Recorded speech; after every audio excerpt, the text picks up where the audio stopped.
Det var et svært spørgsmål. Ikke nogen specielt sådan, men jeg vil godt have, at man husker mig for det, jeg har gjort indtil nu. Og jeg har arbejdet en del for Høreforeningen, og jeg har arbejdet for andre humanitære organisationer. Afkog. Jeg kunne godt tænke mig at sætte mine børn. De klarer så godt i livet. Jamen, anstændighed og venlighed over for mine medmennesker.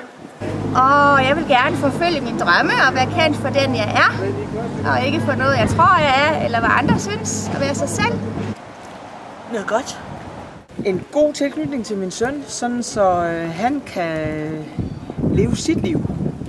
I sådan en forståelse af, at det spor, jeg gav ham i form af at blive født på en ø og opvokse der med tæt relationer, det kan han bruge hele sit liv.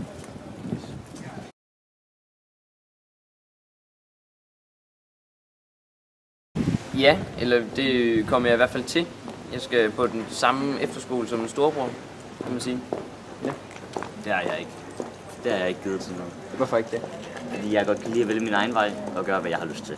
Og ikke være afhængig af andre. Jeg er nok type, der går i egne fodspor og prøver at gøre tingene anderledes. Hvorfor og det? prøver på at lade være med efter af det. Det ligger nok ved min personlighed. Men et eller andet sted går man jo i andres fodspor. Vi går jo i vores forfædres og forfædres og urforfædres fodspor, fordi vi går jo videre generation for generation. Der er jo ingen af os, der selv har opfundet den nye tallerken. Alt viden, der er, det er jo sagt før. Min mormors. Hvorfor det? Fordi jeg beundrer mig af min mormor. Hun betyder meget for mig. Jeg er faktisk på vej ind for at købe en blomst til hendes gravsted. Ja, det har jeg jo hele den tid, mens jeg var barn, for at finde ud af, om det var mit.